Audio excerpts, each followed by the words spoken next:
Welcome back, everyone. POW Ponder on Weather here. In this update, we've got new details on this winter storm and severe threat moving in. So let's start off with the latest satellite picture this morning. You can see this powerful upper level low that's bringing all the heavier snows into portions of Santa Fe. Those extend into Colorado. We've got numerous winter storm warnings locked in the cold sector up here into portions of Kansas, going through Des Moines area into Iowa, as those will extend into portions of northern Illinois. On the south side, there's that cold front, and then the warm front is draped across all this section across the southern plains and the southeast. Those are lifting those well above average temperatures, and we're all waiting for this low pressure center and this cold front to all come together, and I think they do along the triple point in and around the Dallas-Fort Worth area come about 4 or 5 o'clock this afternoon. So this is the latest update from the Storm Prediction Center. They do have what's referred to as a hatched risk in areas just north of the DFW Metroplex. This would be north of Highway 380. We've got cold air pressing in from the northwest. You've got cold air aloft. So as this triple point breaks the cap later on this afternoon, those thunderstorms are going to be able to rise 50 to 60,000 feet up in the atmosphere, and some of those could be large to, if not some very large, hail producers within this sector. I would think after about 6 o'clock time frame through the 11 o'clock time frame, in and around the Sherman area, Gainesville, Durant, all the way up into McAllister. Those will extend into portions of East Texas and become an overnight threat in a good part of Arkansas here into Shreveport. Those extend in the northwestern portions of Mississippi and does include western Tennessee into the overnight time frame, though they might not make it to you until midnight, 1, 2 o'clock in the morning. But we also have a damaging wind threat. So we've got a widespread risk of all three modes of severe weather.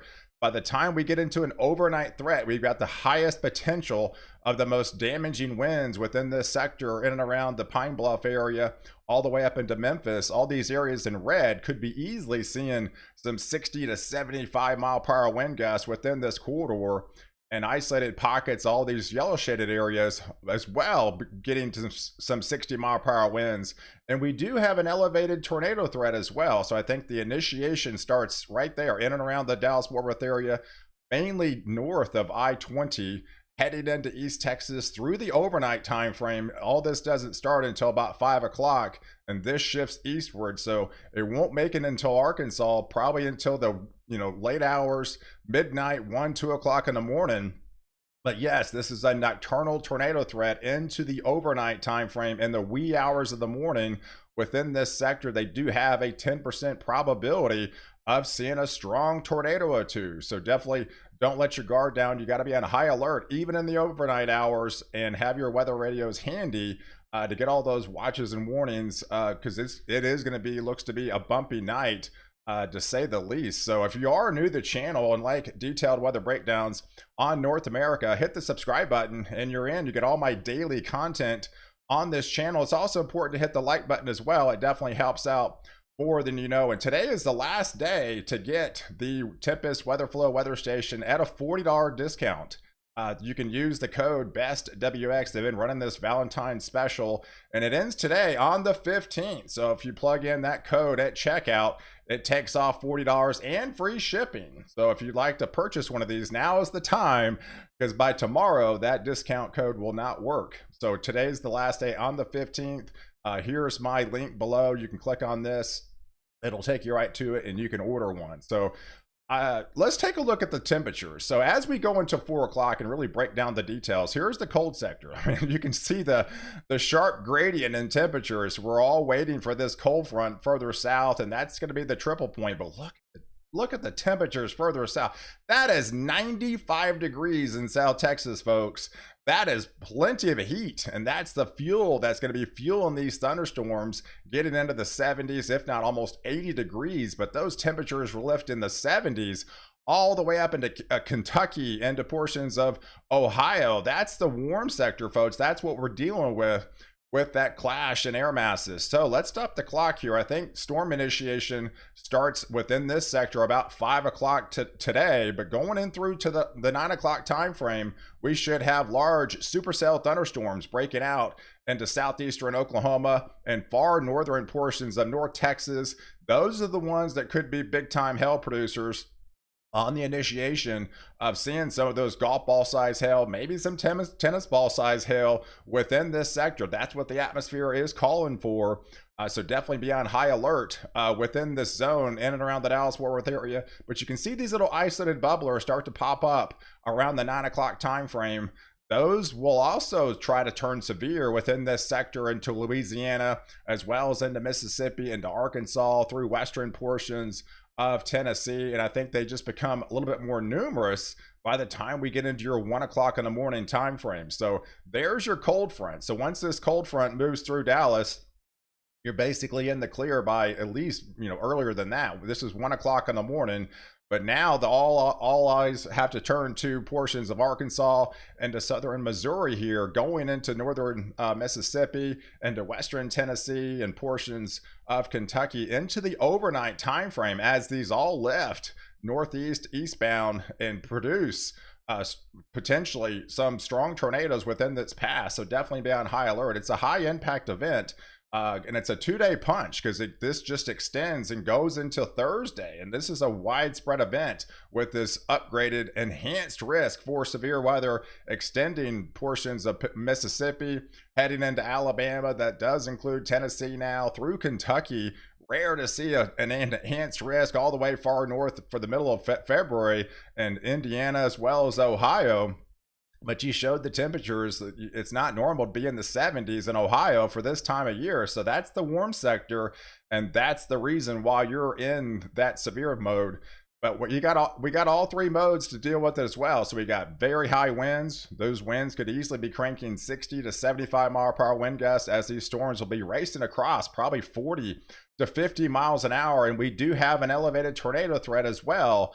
The main risk for tornadoes is down here portions of central Mississippi as well as into Alabama, but definitely you could see an isolated tornado or two all the way up and extending through portions of Tennessee, even into Kentucky as we go through tomorrow time frame, especially into the afternoon. So let's break this thing down for you as we head into 6 o'clock tomorrow morning.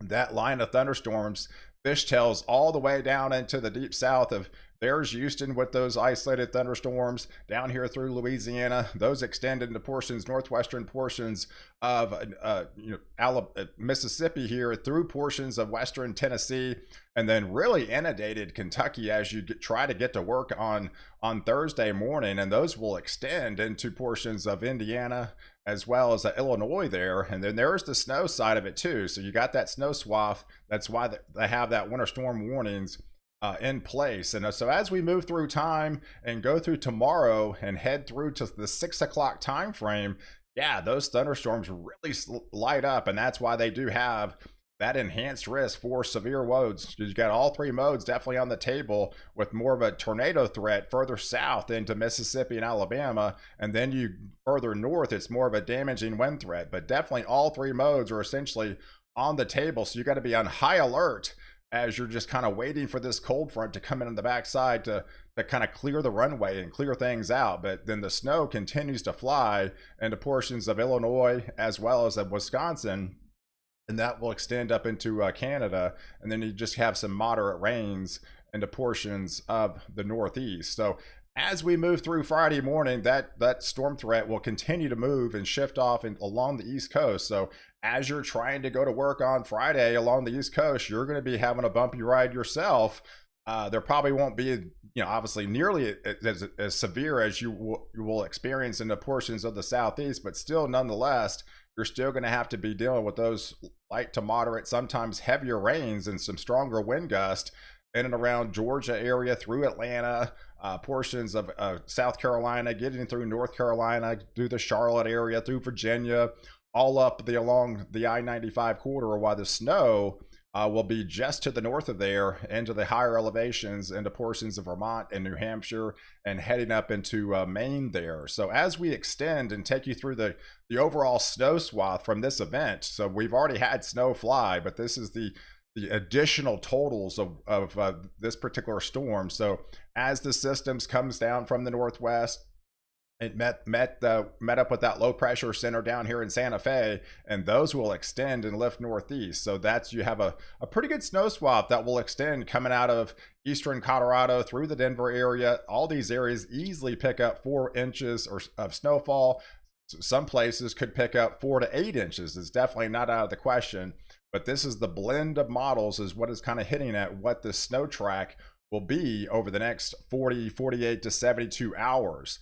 So let's go into next week. So what's happening next week? So we've been dealing with this southeast ridge really for, seems like forever, since the beginning of the year, with these well above average temperature anomalies. And you've got the colder temperatures extending into the Pacific Northwest. I think next week we've got more cold air. We got Arctic air trying to press from the north to the south. And yes, we have that kind of temperature gradient again, but what I feel like this is going to be pushing a little bit further south than what you saw this week. So a lot of areas that have been in more of a snow drought this year, and I think the next swath of snow next week, well, I think will be pushing a little bit further south than what you actually saw this week. So by the time we head into Wednesday of next week, we're going to have to deal with the same kind of situation. We're probably going to be having maybe potentially more severe storms further south into the southeast corridor, but that Arctic air will try to press, and that'll bring the snow track a little bit further south, bringing it through portions of Oklahoma, through Missouri, heading into portions of central Illinois and through Indiana this time, and then even parts of the Northeast get in the action finally with some snow and some colder temperatures. As that cold air will continue to press, you have more of Indiana locked into the snow, more of Ohio locked into the snow, and I think this will eventually include a little bit more of Pennsylvania and even portions of New York City, where you're definitely been having a snow drought in some of these areas. I think as we extend deeper into next week, you'll probably start seeing finally some snow in your neck of the woods as we get deeper into next week. And then we'll have another system coming in where the coldest temperatures are in the Pacific Northwest, with more snows filtering in from them into the Intermountain West. So let's take a look at the overall EPS guidance. So this is your kind of ensembles of the snow and the shift further south. So I do feel that snow swath pushes a little bit further south going into next week, would include more areas into Oklahoma, more areas into Missouri, further south into Illinois, further south into Indiana and Ohio, into portions of Pennsylvania here, New Jersey, New York City, into Massachusetts, into Connecticut, into Rhode Island. So some of these areas that have been, so snow drought, I think will finally start getting into the action with some snow entering those neck of the woods. And the GFS is kind of applying the same thing. So you have both ensembles of the global models kind of hinting at that next snowstorm that comes next week will be pushing further south than what you're actually seeing this week. And it's all culprit of this just clash in temperatures. That's what it's going to take place next week. So we're probably going to be seeing more severe weather, unfortunately, along portions of the southeast, but we'll definitely have colder air, if not some Arctic air, really trying to build up here, moving out of Canada, heading up into the Pacific Northwest, into Montana, into the portion of the Dakotas. And that's the colder air that will try to sink southward the deeper we get into next week. But even the Northeast finally gets the colder air for more than a day or two, right? So I know you've been plenty warm up there, but I do feel at least a taste of winter for you guys is coming back next week. So I appreciate you guys watching. Do like this video, definitely hit the subscribe button, and catch me in the next update where I protect you before and after the storm.